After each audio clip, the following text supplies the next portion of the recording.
हर चीज की जिम्मेदारी हुकूमत पर छोड़ना दुरुस्त नहीं। कुछ चीजों में सही और गलत का पैमाना मुआशरा खुद तय करता है। Chief justice of Pakistan justice Umar Ata Bandial का आबादी और वसाइल से मुताल्लिक कॉन्फ्रेंस से खिताब। आबादी में बेहंगम इजाफे पर काबू पाने के लिए जामे हिकमत अमली बनाने पर जोर।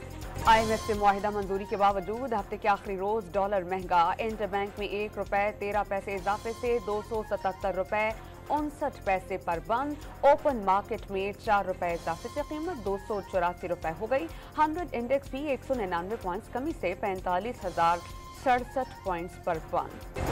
अवाम हो जाएं तैयार, बिजली एक बार फिर महंगी होने का इम्कान। बिजली के बुनियादी टैरिफ में इजाफा जल्द ही कर दिया जाएगा। कौमी असेंबली की कमेटी बराए उमूर खारजा ने यूनान कश्ती हादसे पर वजारत दाखिला से तफसीली रिपोर्ट तलब कर ली। इंसानी स्मगलिंग और दीगर तफसीलात से आगाह करने की हिदायत। इसराइल का पाकिस्तान के खिलाफ प्रोपेगेंडा नाकाबिल कबूल। इसराइल और भारत इंसानी हकूक की संगीन खिलाफ वर्जियां कर रहे हैं। चेयरमैन पाकिस्तान उलमा काउंसिल ताहिर अशरफी की प्रेस कॉन्फ्रेंस। कश्मीरी और फलस्तीनी अवाम से इजहार यकजहती। कच्चे के इलाके में अगवा होने वाले गुजर खान के 2 शहरी बाजियाब। दोनों अफराद सस्ती गाड़ी का इश्तिहार देखकर कच्चे के इलाके पहुंचे थे।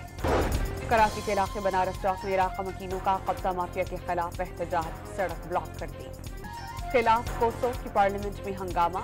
हिज़्ब इख्तिलाफ के रुकन ने वज़ीर आज़म पर पानी फेंक दिया। हुकूमती अरकान और अपोजिशन अरकान के दरमियान हाथापाई।